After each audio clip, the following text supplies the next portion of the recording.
una nueva experiencia grabar en esta situación terminal que tenemos con el aliviador de Reconquista, en donde estiman aplicar grandes sumas de dinero para volver a repetir los mismos errores que vienen repitiendo en los últimos 40 años.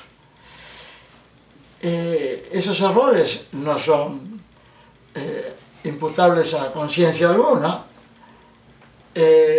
pero sí hay alguien responsable de ellos, que es la ciencia hidráulica, y en particular el padre, Isaac Newton, que les regala una herramienta para modelar situaciones que no están al alcance de laboratorio alguno.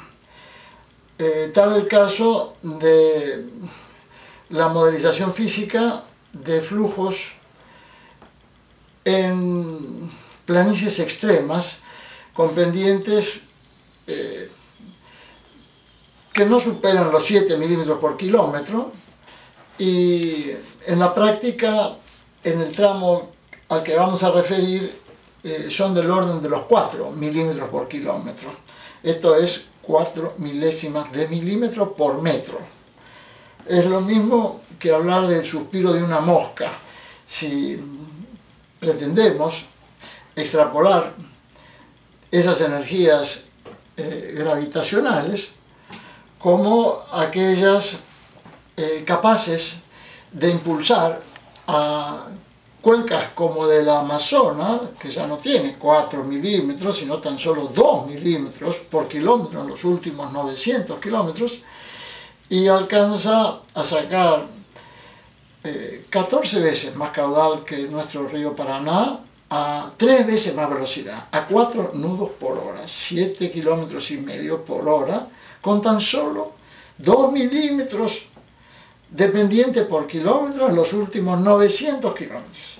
Y no solo eso, llegado a la boca del estuario, lleva ese corredor de flujo, son 2 bocas, a la más importante la lleva 700 kilómetros al noroeste, en un corredor de flujos de aguas dulces cargadas de sedimentos que van bordeando la costa del continente, y luego de hacer ese trayecto de 700 kilómetros convectan, cambian de rumbo a 90 grados, atraviesan la plataforma continental y descargan todos los años una masa que supera los 1.000 millones de toneladas de sedimentos en el talud oceánico. Todo ese viaje extraordinario de los sedimentos y de las aguas dulces disociadas de las saladas es fruto de una energía que, por cierto, no es gravitacional. Una energía que fue descubierta ya hace 113 años por Henri Bénard en París en el año 1900, y que dan a llamarse energías convectivas, apropiadas por los esteros aledaños que acompañan todos los grandes cursos de agua del planeta donde existen planicies extremas, y de esa cualidad de conformar verdaderas baterías convectivas, cajas adiabáticas naturales abiertas, esto es, generadoras de trabajo, porque en termodinámica el calor se traduce como trabajo. Esas baterías convectivas acompañan a las grandes cuencas y transfieren esas energías acumuladas a través de las costas blandas y de los bordes lábiles para hacer que esas aguas que no tienen pendiente se muevan. Son ciclos que Bénard descubre como verticales, en donde la molécula superior se comunica con la de abajo, intercambiando energía. Pero Bénard no hace hincapié en los desplazamientos horizontales que pudieran tener esos cuerpos de agua. Y a mí me tocan suerte, hace ya 5 años más o menos, advertir que en función de un gradiente de ligera menor temperatura, inferior a las 0,2 de grado, esos sistemas convectivos, que son muy organizados y guardan grandes escalas, tienen una marcha decidida en función de ese gradiente térmico. Marchan hacia donde está esa ligera menor temperatura. Así como los sistemas conductivos reclaman áreas de contacto muy puntuales y generan una difusión de su energía en esa área donde es aplicada esa conducción. Así, por el contrario, en los sistemas convectivos es tal la organización a gran escala que alcanzan estos sistemas que es dable allí hablar de advección, o sea, todo un vector a donde el sistema concurre con una organización maravillosa y que contradice el desencuentro con los catecúmenos de Newton, que entienden que esos sistemas de flujos verticales son turbulentos, lo llaman turbulentos verticales, y al parecer con eso quedan conformes. Por cierto, nunca alcanzaron ni a modelizar en laboratorio, porque no existen laboratorios para modelización de flujos convectivos, y mucho menos para proyectar en términos de extrapolaciones matemáticas esas complejas situaciones que ni siquiera las advierten como súper organizadas, de altísima complejidad pero súper organizadas, y de hecho son capaces de generar movimientos de gran escala. Por eso todos estos cursos tienen energías tan fenomenales que son capaces, una vez salidos al cuerpo estuarial y una vez salidos al mar, seguir haciendo sus marchas,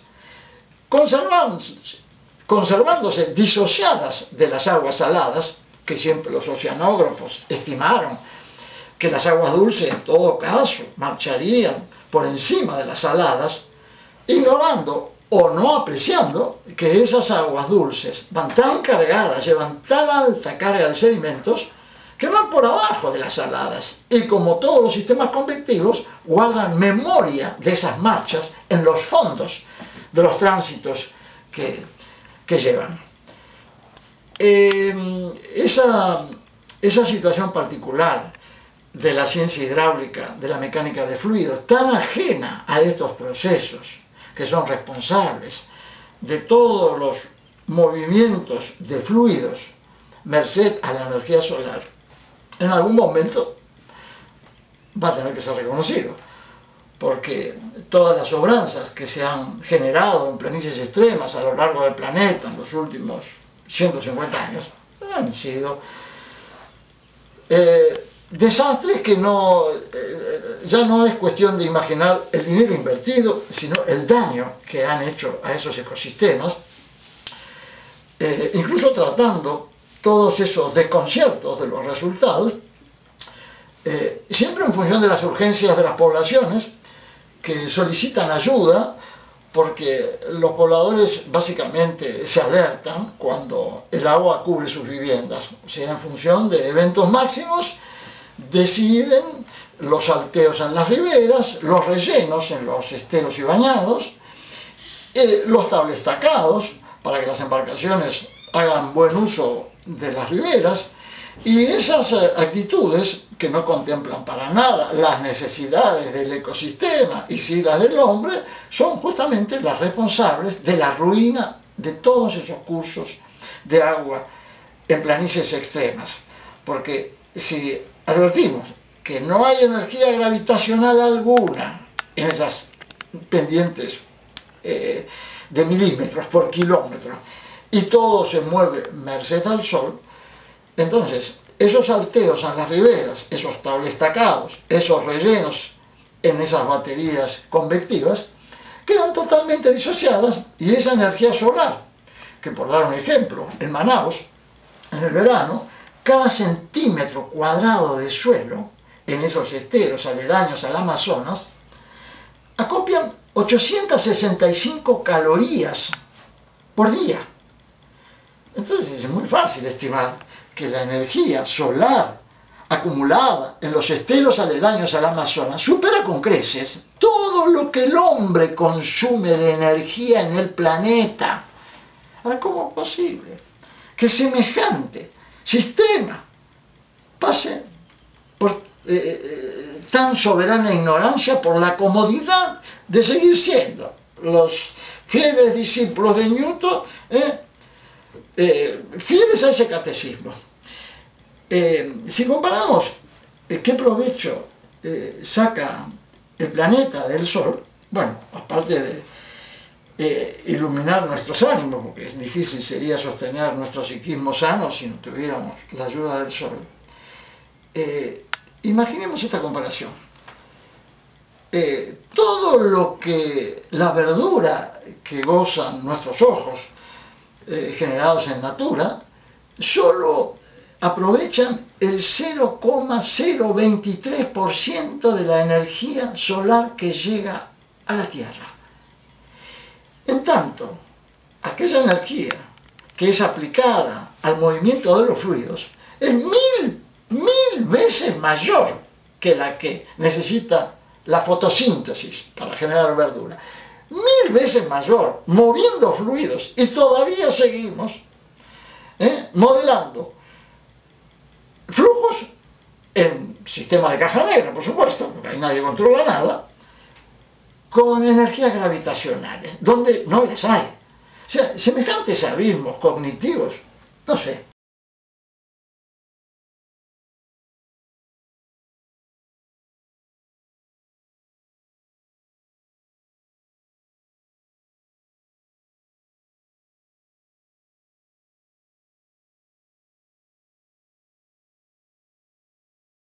Vamos a tratar de encontrar en una imagen un microsistema que nos alerte de estas baterías convectivas.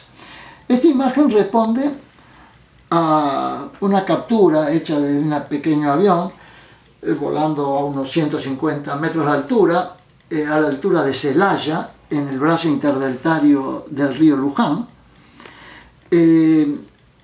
A fines de agosto del año pasado. Habían pasado 30 días sin llover y 8 días antes de esa captura habían caído 30 milímetros de agua.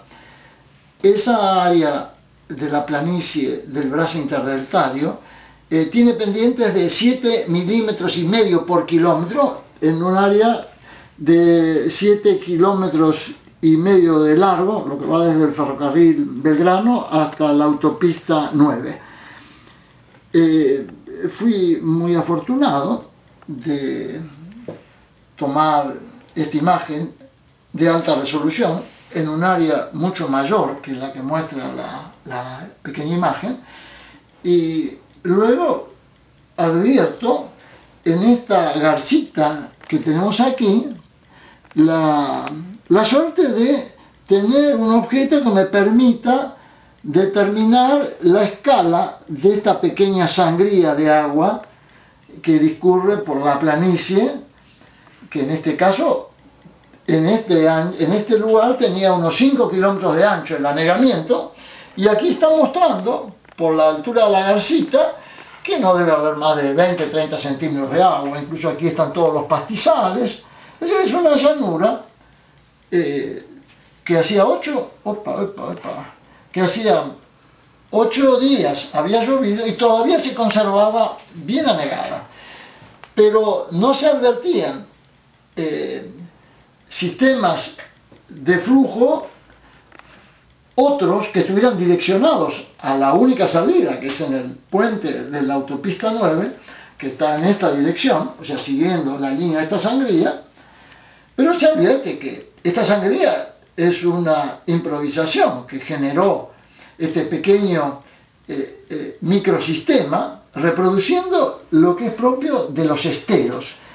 Todas estas filigranas muy ordenadas que discurren paralelas. Estas filigranas no deben tener ni 10 centímetros de ancho, pero suelen tener a lo mejor 30, 40 metros de largo. Discurren en medio de esos pastizales que se han ocupado previamente de cargar la energía solar y transmitirla al agua, y cuando ingresan a la pequeña sangría dejan la huella de su ingreso en esos rizos que tiene el agua, que no responden al viento, sino que por la curva, el ligero meandro que conforma esta sangría, están probando que estos rizos son respuesta al ingreso de estos pequeños microsistemas a esta pequeña sangría que no conforma cauce, porque a lo mejor pasado 15 días ya la planicie se habrá secado y no queda huella alguna de cauce alguno. Bueno, así, con pequeños microsistemas que se organizan en forma espontánea en suelos que habían perdido toda capacidad de escurrir, bueno, vemos cómo Madre Natura se ocupa de ser funcional a estas situaciones. Pero claro está, aquí no tenemos ni alteos, ni rellenos, no hemos eliminado los sistemas de baterías convectivas y los bordes labres están tan presentes que, bueno, la única herramienta que tiene esa planicie de ese brazo interdeltar en la zona de Celaya para sacar todas estas aguas son estos microsistemas, todos fundados en energía solar. Bueno, en algún momento vamos a tener que empezar a aplicar algún dinerito, algún poco de materia gris, para ver cómo lograr modelizar en laboratorio estos sistemas convectivos. Y de hecho, son sistemas que reclaman, al parecer, grandes escalas, porque la organización de estos sistemas empieza a ser advertida en esas grandes escalas. En la pequeña escala, todos los factores en las interfaces terminales ponen en riesgo el valor de esas modelizaciones. Pero bueno, ya después en otra oportunidad voy a hablar de lugares puntuales que tenemos en nuestras cuencas, una de ellas en el Riachuelo, otra de ellas en los sistemas artificiales, de esos emisarios que se hicieron por caso para resolver los temas de escurrimiento del Maldonado. Ahí también tenemos la posibilidad de investigar qué nivel de episodios de carácter convectivo se pudieran estar generando dentro del túnel a 30 metros de profundidad. Pero quisiera dejar esto de lado porque nos vamos a ir un poco del foco del tema. Bueno, aquí lo que quiero resumir entonces es que he tenido la suerte un día de encontrar toda esa planicie inundada en un área muy amplia, un área de 8 kilómetros de ancho por 15 kilómetros de largo, y descubrí en este pequeño sector, que tendrá 50 metros por otro tanto, y la escala está establecida por esta garcita, que no sé si tiene 40 centímetros u 80, porque las hay mucho mayores que las pequeñas, pero de cualquier manera todo este microsistema señala que estamos en presencia de algo muy pequeño, y sin embargo no por ello deja de descubrir el preciosismo de este microsistema convectivo, intercambiando las energías que conserva el suelo con las diferencias de temperatura que hay en superficie, buscando el gradiente térmico que le acerca en menor temperatura este caudal que va por esta pequeña sangría, y así tenemos generado el desplazamiento horizontal de esos procesos convectivos verticales que Henri Bernard en su oportunidad no nos alcanzó a explicar. Las advecciones que generan estos sistemas convectivos en función de un gradiente térmico de ligera menor temperatura.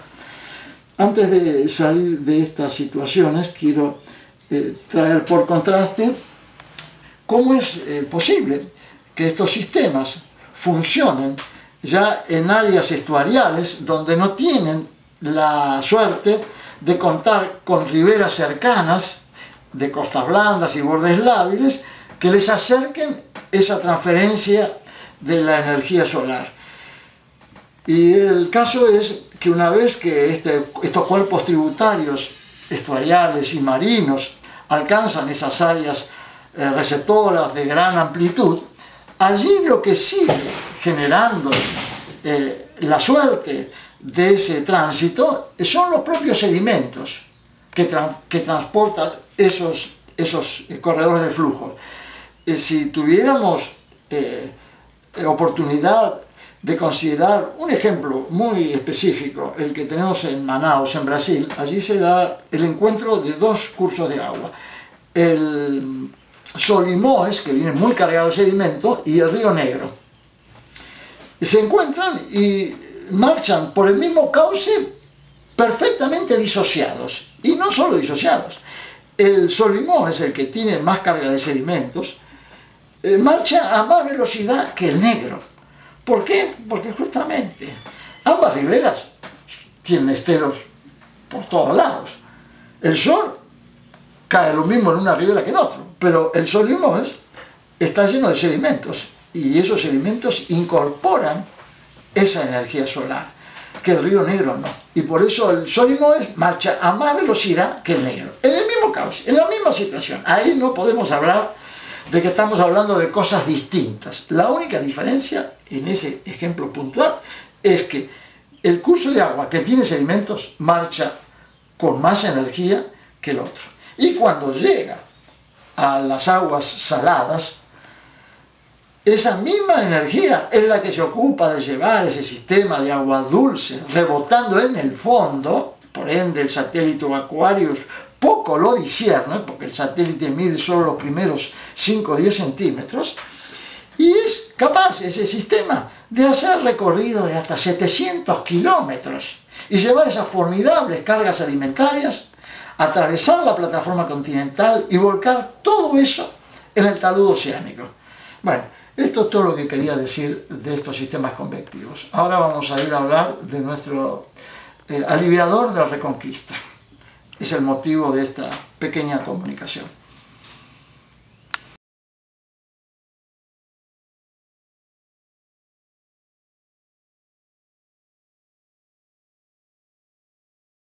Vamos a enfocar ahora el tema del aliviador de Reconquista, que está solicitando ayuda.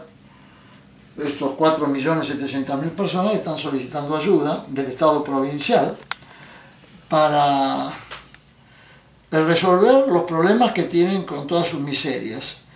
Miserias que quedan reflejadas por los eventos máximos, por los anegamientos que han intentado ser resueltos en 3 oportunidades. La primera de ellas construyendo lo que en su oportunidad fuera la represa de planicie extrema más grande del planeta, la Francisco Rollero, y luego los dos desarrollos que a través del UNIREC hizo la provincia con créditos del BID para generar los salteos en las riberas, que los primeros parecieron no ser suficientes, porque la lluvia del 31 de mayo del 85 acabó con todos esos sueños.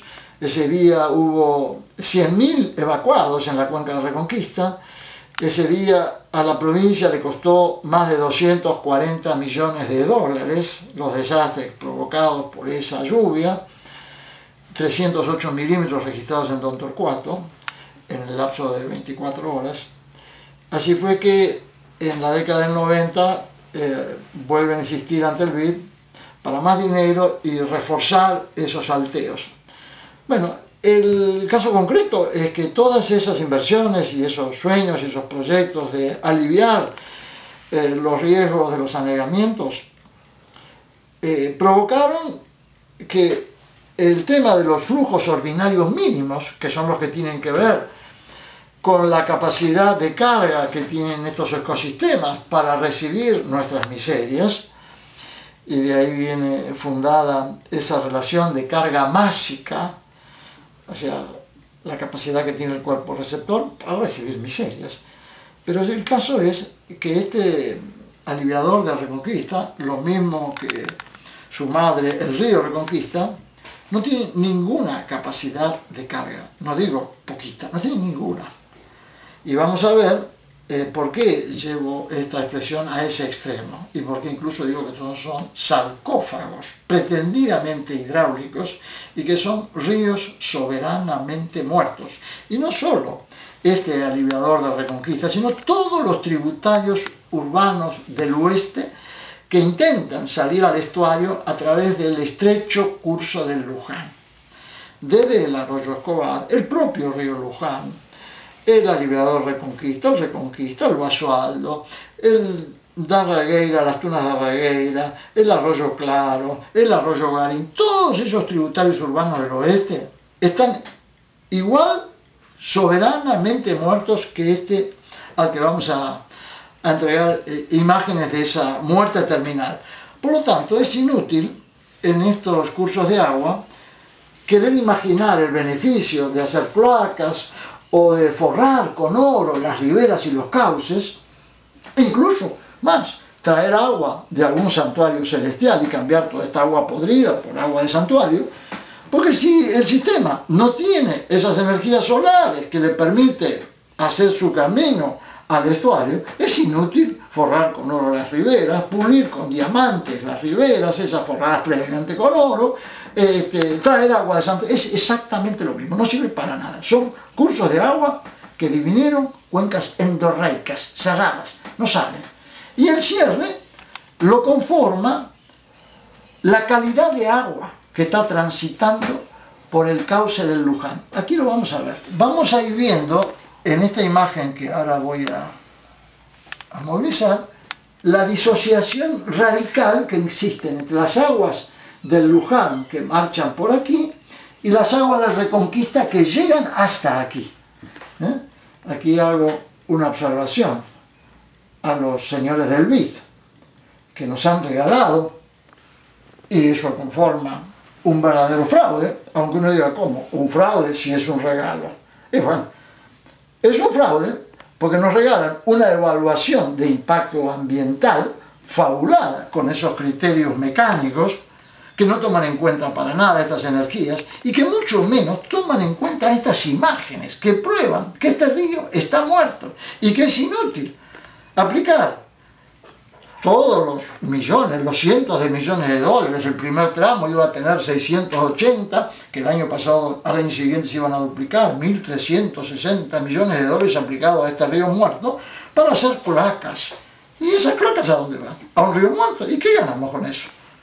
Bueno, aquí vemos entonces la situación terminal del aliviador queriendo ingresar al Luján. Y fíjense cuál es el logro de esa intención. Este hilito de agua, este hilito que viene acá, es todo. Esto que está acá está quieto. Este es el hilito que sale de una cuenca que alimenta las necesidades y las miserias de 4.700.000 personas, y no quiero ni pensar las miles, decenas de miles de industrias. Todo se resume en este hilito. Bueno, entonces, lo primero que tenemos que mirar no son las cloacas, que la gente siga usando sus pozos negros. Lo primero que tenemos que mirar es cómo resolvemos esta interfaz. Y no solo la de este, sino la de todos los tributarios urbanos que vienen a este curso de agua del Luján, que está soberanamente frenando por la calidad de agua, porque estas aguas vienen del Paraná de Las Palmas, no, tampoco son las aguas del Luján. En este caso son las que bajan por el canal Arias, trayendo aguas de mucho mayor energía convectiva, de moléculas mucho más pequeñas que tienen prioridad, son aguas hipopicnales, como lo llaman ellos. Y bueno, esto entonces representa para los chocolates o los asfaltos que quieren bajar de Reconquista una situación terminal. Y veamos que lo que muestra esta imagen nos refiere de la gravedad real de las aguas de Reconquista. La gravedad real de las aguas de Reconquista lo tenemos aquí, en esta imagen. La imagen superior era una imagen aérea, pero esta imagen es satelital. Este es el Reconquista a 500 metros de esa interfaz de encuentro del Luján y del aliviador. Veamos que este color es negro macizo, no tiene nada que ver con esos chocolates diluidos. Y aquí en cambio vemos que en este bordecito se empieza a clarear la situación del agua. Aquí vemos que está un poquito más claro. Y a medida que avanzamos hacia la zona de la interfaz de encuentro, se va clareando más. Aquí está. Y cuando llegamos a la zona que corresponde a la imagen inmediata superior, estamos en este punto de aquí. Aquí donde está esta mancha blanca. Aquí. La imagen superior correspondía a esto. Y el hilito ese negro que yo marcaba estaba aquí, en este punto. Toda esta licuación de los asfaltos que vienen de Reconquista son producto de las energías mareales, que 2 veces por día las aguas que están en el cauce del Luján las meten adentro del río Reconquista, del aliviador, y entran hasta unos 500 metros. O sea, las energías que tendría el aliviador para salir son tan pobres que las energías mareales que entran a un curso del Luján muy afectado por invasiones en sus riberas, aún así tiene suficiente energía para meterse en este asfalto 500 metros. Así que lo único que está saliendo, eso que veíamos tan espantoso aquí de salida, es una licuación generada por aguas mareales. Aguas del Paraná de las Palmas que bajaron por el Canal Arias, se metieron en este brazo del aliviador y de los últimos 500 metros traen estos pequeños licuados.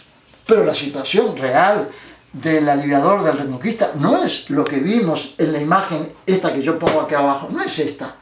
No es esta, es este otro negro soberano, que ni los místicos han conocido negros tan intensos como este. Esa es la situación real del aliviador Reconquista y de esa cuenca con 4.700.000 habitantes.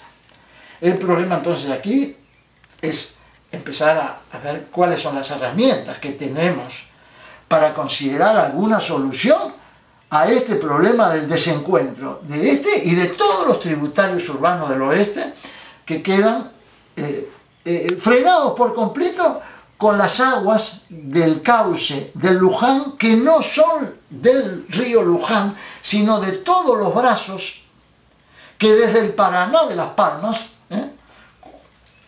llegan como afluentes del Luján. Pero todas estas aguas no son de los tributarios urbanos del oeste, ni del Luján, ni del Basualdo, ni del Garín, todas estas aguas que están en el cauce del Luján son del Paraná de las Palmas.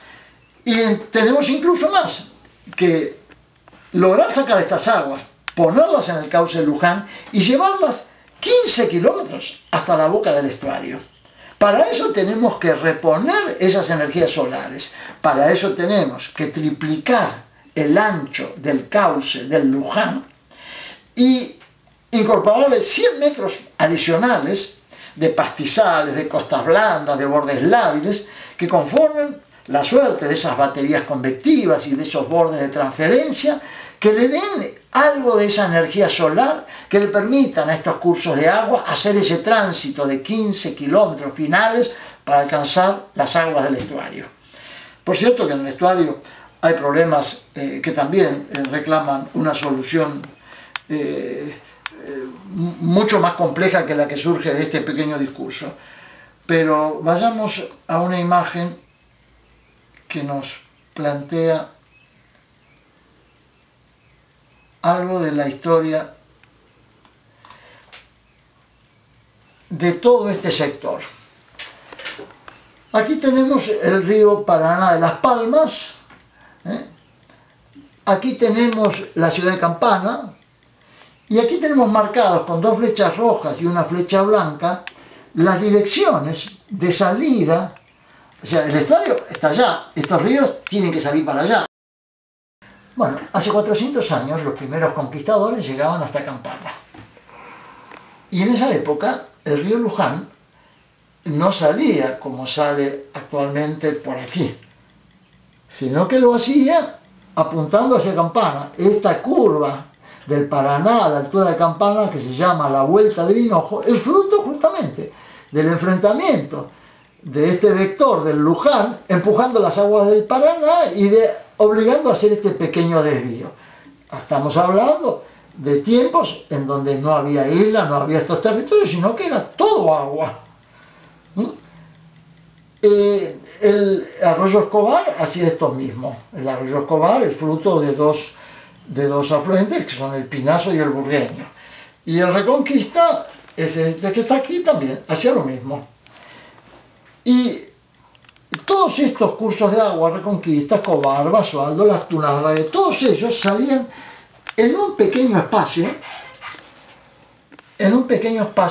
que estaba limitado por el corredor natural de flujos costaneros estuariales, que una vez que se retiró el estuario por el ingreso de esta masa sedimentaria conformando estas áreas insulares, ese corredor natural de flujos costaneros estuariales es lo que hoy conforma el cauce del río Luján.